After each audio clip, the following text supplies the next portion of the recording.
नमस्कार, हिमाचल समाचार में आपका स्वागत है। आज के मुख्य समाचार। मुख्यमंत्री ने ऐतिहासिक शूलिनी मेले का किया शुभारंभ। मुख्यमंत्री ने डेयरी सहकारी समितियों का गठन मिशन मोड पर करने के दिए निर्देश। मुख्यमंत्री ने कहा, प्रदेश में 6 नए दुग्ध संयंत्र स्थापित किए जाएंगे। मुख्यमंत्री ने पशुपालन विभाग की उच्च स्तरीय बैठक की अध्यक्षता की। वार्षिक सम्मेलन में शामिल होने के लिए मुख्यमंत्री को निमंत्रण। स्वावलंबी बन रही हैं प्रदेश की महिलाएं। श्रीमती सारनी देवी घरेलू खाद्य उत्पाद की बिक्री से हर महीने कमा रही है 20,000 रुपए। और अब समाचार विस्तार से। मुख्यमंत्री ठाकुर सुखविंदर सिंह सुक्खू ने आज सोलन में 3 दिवसीय राज्य स्तरीय ऐतिहासिक शूलिनी मेले का शुभारंभ किया। माता शूलिनी को समर्पित ये मेला आस्था और भक्ति का जीवंत उदाहरण है। सदियों की परंपराओं को प्रतिबिंबित करते हुए ये मेला माता शूलिनी और उनकी बड़ी बहन देवी दुर्गा के मिलन का प्रतीक है। उत्सव का मुख्य आकर्षण देवी की पालकी यात्रा है। सोलन की सड़कों पर कतारबद्ध खड़े आस्था के भाव से परिपूर्ण हजारों श्रद्धालुओं ने माता शूलिनी का आशीष प्राप्त किया। ठाकुर सुखविंदर सिंह सुक्खू ने प्रदेश के लोगों की सुख समृद्धि और शांति की प्रार्थना की। आध्यात्मिक माहौल में मुख्यमंत्री ने शहर के मुख्य क्षेत्रों से गुजरने वाली शोभा यात्रा में भाग लिया। चौक बाजार में माता शूलिनी की पालकी के आगमन पर उन्होंने श्रद्धा भाव से फूल बरसाए। उन्होंने प्रदेश के लोगों को शूलिनी मेले की हार्दिक शुभकामनाएं भी दी। मुख्यमंत्री ने इस अवसर पर मेला समिति द्वारा प्रकाशित स्मारिका का विमोचन भी किया। मुख्यमंत्री ठाकुर सुखविंदर सिंह सुक्खू ने डेयरी सहकारी समितियों का गठन मिशन मोड पर करने के निर्देश दिए हैं। मुख्यमंत्री ने वीरवार को शिमला में पशुपालन विभाग की उच्च स्तरीय बैठक की अध्यक्षता करते हुए कहा कि राज्य सरकार डेयरी उत्पादन को बढ़ावा देने के लिए प्रतिबद्ध है।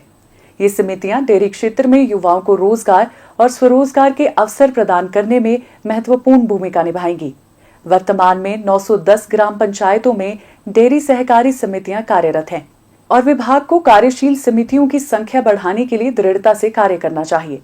कांगड़ा जिला में निर्माणाधीन डगवार दुग्ध प्रसंस्करण संयंत्र की समीक्षा करते हुए उन्होंने संयंत्र के कार्य की प्रगति की निगरानी करने के लिए एक समिति गठित करने के निर्देश भी दिए।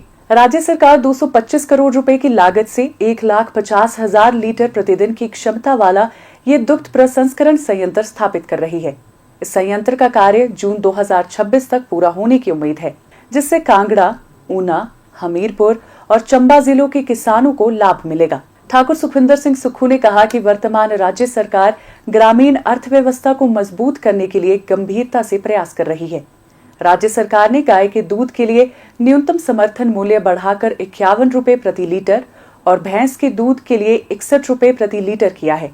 वर्तमान राज्य सरकार के प्रयासों से पिछले 3 वर्षों में मिल्कफेड की दूध की खरीद में 17% की वृद्धि दर्ज की गई है। मुख्यमंत्री ने कहा कि राज्य सरकार ऊना जिला के झलेड़ा, हमीरपुर जिले के झलाड़ी, सिरमौर जिले के नाहन, कुल्लू जिला के मोहल, सोलन जिला के नालागढ़ और शिमला जिला के रोहड़ू में 120 करोड़ रुपए की लागत से 6 नए दूध प्रसंस्करण संयंत्र और दूध शीतन संयंत्र स्थापित करने पर विचार कर रही है। इससे किसानों को दूध एकत्रित करने में भी सहायता मिलेगी तथा उनकी आर्थिकी भी सुदृढ़ होगी। उन्होंने राज्य में गौ सदनों की स्थापना के लिए चल रहे कार्यों की भी समीक्षा की तथा इनके कार्य में तेजी लाने के निर्देश दिए। हिमाचल प्रदेश विधानसभा के अध्यक्ष श्री कुलदीप सिंह पठानिया ने मुख्यमंत्री ठाकुर सुखविंदर सिंह सुक्खू को राष्ट्रमंडल संसदीय संघ भारत क्षेत्र जोन 2 के वार्षिक सम्मेलन के शुभारंभ समारोह में शामिल होने के लिए निमंत्रण दिया है। ये सम्मेलन 30 जून से 1 जुलाई 2025 तक धर्मशाला के तपोवन में आयोजित किया जा रहा है। इस सम्मेलन में जोन 2 के प्रतिष्ठित प्रतिनिधि भाग लेंगे, जिनमें दिल्ली, हरियाणा, पंजाब और जम्मू कश्मीर सम्मिलित हैं। लोकसभा के अध्यक्ष, राज्यसभा के सभापति, राज्य विधानसभाओं के अध्यक्ष और उपाध्यक्ष, नेता प्रतिपक्ष, मुख्य सचेतक और राज्यों के विधायक भी सम्मेलन में शामिल होंगे। इसके अतिरिक्त कर्नाटक, असम, उत्तर प्रदेश, गुजरात, महाराष्ट्र और तेलंगाना के अध्यक्षों को विशेष अतिथि के रूप में आमंत्रित किया गया है। महिलाओं के हुनर और जज्बे को प्रदेश सरकार का साथ मिल रहा है और महिलाएं लिख रही हैं सफलता की नई इबारत। अपने हुनर, हौसले और सरकार के साथ से बलघाटी के चंडियाल गांव की सारिणी देवी ने वित्तीय स्वावलंबन को हासिल किया है। स्वयं सहायता समूह से जुड़कर सारिणी देवी सीरा बड़िया, अचार, दलिया, बुरांश जूस से लेकर सोया मटर, आंवला कैंडी व नमकीन जैसे खाद्य उत्पाद घरेलू स्तर पर तैयार कर अच्छी आमदनी कमा रही हैं। दुर्गा स्वयं सहायता समूह से 8 महिलाएं जुड़ी हैं। उनका कहना है कि स्वयं सहायता समूह को प्रोत्साहन देकर प्रदेश सरकार उन जैसी हजारों महिलाओं के लिए आर्थिक स्वावलंबन की राह प्रशस्त कर रही है। उन्हें गेहूं पीसने की मशीन व सामग्री के लिए सरकार की ओर से 50,000 रुपए की सहायता मिली।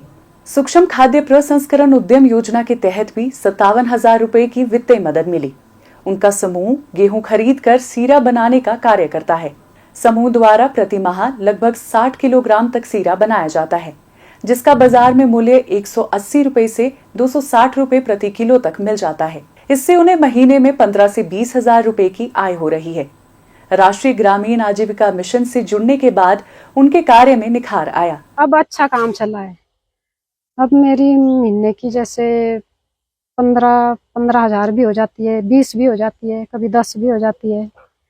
तो ऐसे जैसे समूह की लेडीजें तो मेरे साथ काम करती है। अगर मेरे को जरूरत पड़ती है कई बार तो मैं जैसे बाहर की भी 1-2 लेडीजों को काम दे देती हूँ और मैं खुद भी कमा रही हूँ और औरों की भी सपोर्ट कर रही हूँ। ट्रेनर के रूप में भी काम कर रही हूँ। जैसे मैंने 3 बैच निकाल दिए हैं अपने, जिसमें सभी लेडीजों को 20 लेडीजें होती है एक बैच में। उनको जैसे सीरा, बढ़िया, अचार वगैरह सब कुछ जो फूड प्रोसेसन में आता है वो मैं सारा काम सिखाती हूँ उनको। काफी सपोर्ट सरकार की वजह से ही तो हम ऐसे काम चला रहे हैं, नहीं तो हमने तो घर में ही बैठ रहना था।